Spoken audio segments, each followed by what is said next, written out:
Is it possible to lose all your billions in a single weekend? And it can even happen in the crypto world? Well, guys, that is the story of Sam Bankman-Fried, aka SBF, the owner of FTX, the second largest cryptocurrency exchange.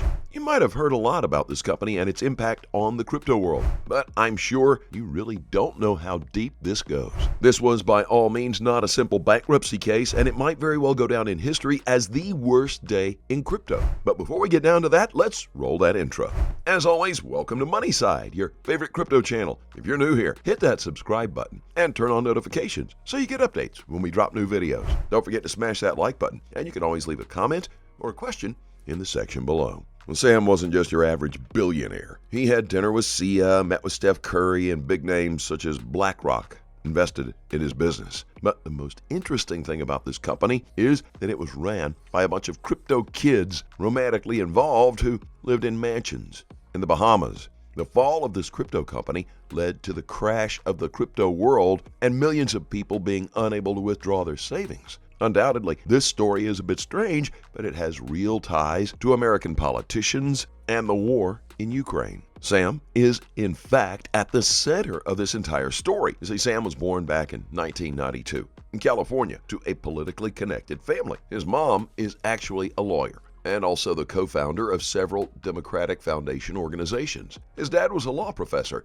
who helped Sam raise funds for his company. Sam graduated from MIT in 2014 and went to work at the New York trading firm. Now, here, Sam witnessed that he could make a lot of money buying and selling crypto from China and the U.S. Fast forward a few years, he created Alameda Research with his former classmates from MIT. To appear more trustworthy, Sam created a brand of him being cheap instead of buying expensive and luxury cars. Sam started dating Caroline back in 2017. Caroline, with zero experience, became the CEO of a multi-billion-dollar company. Later, Sam started FTX with a bunch of kids working together. Alameda was a crypto hedge fund that would match investors and buyers. They gave their investors an annual fixed rate of 15%, which is an impossible offer in any investment choice. The firm apparently was using customer deposits as loans for trading. Later, Alameda Research would receive $10 billion to trade, which is against the law. Apparently, it's a clear violation of FTX's guidelines, even though Sam owned both companies.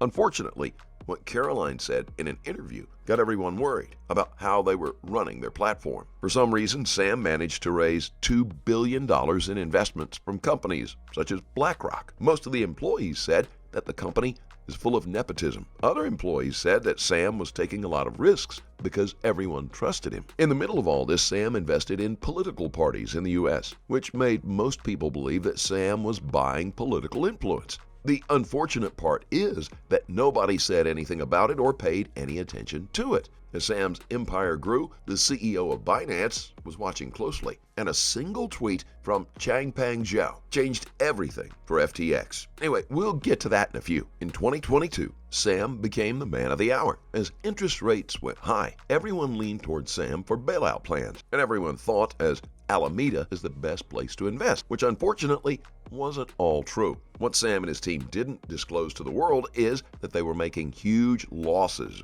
with their trade and the bailout plans he was involved in. Alameda gave loans left, right, and center, which led to a huge gap in their company. Sam secretly sent $4 billion to Alameda to bail the company out, and created a tweet saying that this is normal and that they were just moving money around, which won't have any effect. Apparently, he didn't tell other executives what he was doing, and in a conference call, Caroline admitted to have sent FTX customer funds to Alameda, which was a violation and could potentially send her to jail. Guys, Ripple and XRP BEP20 are available for staking. Yep, you heard that right. And that's not all. 24 words of recovery, more than 200 tokens, and cryptocurrencies in 9 networks. Where, you ask? RSTAKING is the perfect platform for anyone who doesn't like the SEC or doesn't want the government up in their business. This platform offers complete privacy to its users. And here's the kicker. There's no withdrawal limit. Fixed 25% APR per year on all tokens, and crypto coins. The platform also offers a free $5 to every new user. The bonus is credited with RHIN tokens. In addition, RHIN token withdrawal will be possible in 2023. Right now, RHIN token is available for staking only. All rewards are only credited in BUSD or Tether USDT. Rewards will accrue every 3 hours. And the best of all, staking can be closed by yourself at any time. Check this out, guys. FTT was one of the biggest problems for FTX. That's because this crypto was made by Sam for FTX. He could easily give you FTT, which was essentially creating money from thin air. In November, reports on Alameda finally leaked and was published in a news outlet. Most of the equity in FTX was in FTT, which was controlled by Sam. Anyway, it was not a problem since the crypto market was bullish, but that wasn't the case right now.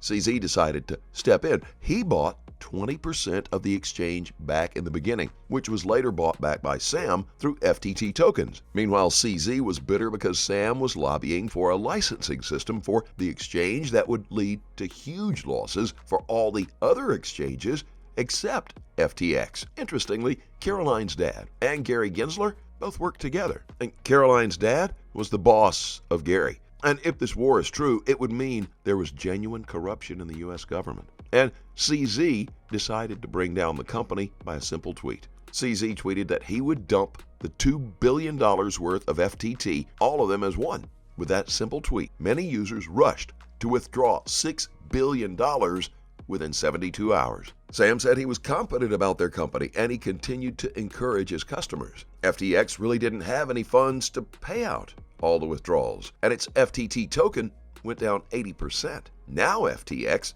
had $9 billion worth of liability, while only $900 million in liquid assets. That's about 10% covered if everyone chose to withdraw their funds at once. To stop this bleed out, Caroline offered Binance a deal and wanted to buy all the tokens that they were planning to dump on the open market at $22. But CZ said he won't support people who lobby against others, especially behind their backs. Next, Sam decided to call CZ begging for help, and they made an agreement where Binance would buy FTX. And that means FTX was in a lot of trouble, more than what they were showing to the public. Even though the deal was clear, CZ went straight to PR mode, where he stated that FTX was in trouble and they've bought the company to save them. But CZ knew very well that what he tweeted was going to bring FTX down. And now the U.S. government is investigating Binance for money laundering. Apparently, Binance helped an Iranian firm to trade close to $8 billion despite U.S. sanctions. This looked like one of the biggest acquisitions of all time. Binance, after 2 days, made an announcement that they won't buy FTX and will not help. Apparently, their turnaround was because the trouble in FTX was worse than what they claimed. The kids in the Bahamas were losing big and never disclosed it to anyone. The U.S. State Department began to investigate, and with no liquidity and no plan B, FTX stopped withdrawals. In a few days, FTX filed for bankruptcy and sent the crypto market ablaze. Other news also came to light. It also happens that $1 billion worth of customer crypto had vanished into thin air in FTX. And to make the situation even worse, the rest of the money that remained in FTX books was hacked and stolen. Customers said that cryptos were disappearing from their balance sheets. Crypto watchdogs have been carefully monitoring, and so far, the hacker has moved into Ethereum, which makes them one of the largest crypto holders in the world. Thousands of companies were affected, especially people who invested in FTX. BlockFi are also filing for bankruptcy. As always, do your own research and always trade safely, guys. Please keep in mind we're not a licensed financial advisor. All videos on this channel are intended for entertainment purposes only. You can let us know always what you think in the comment section below. Let's start a conversation. Thank you so much for watching. Couldn't be here without you. Don't forget to like this video and please click on that subscribe button below. And be sure to turn on notifications. That way you get informed whenever we post our amazing content. Thanks again. We will see you on the next Money Side.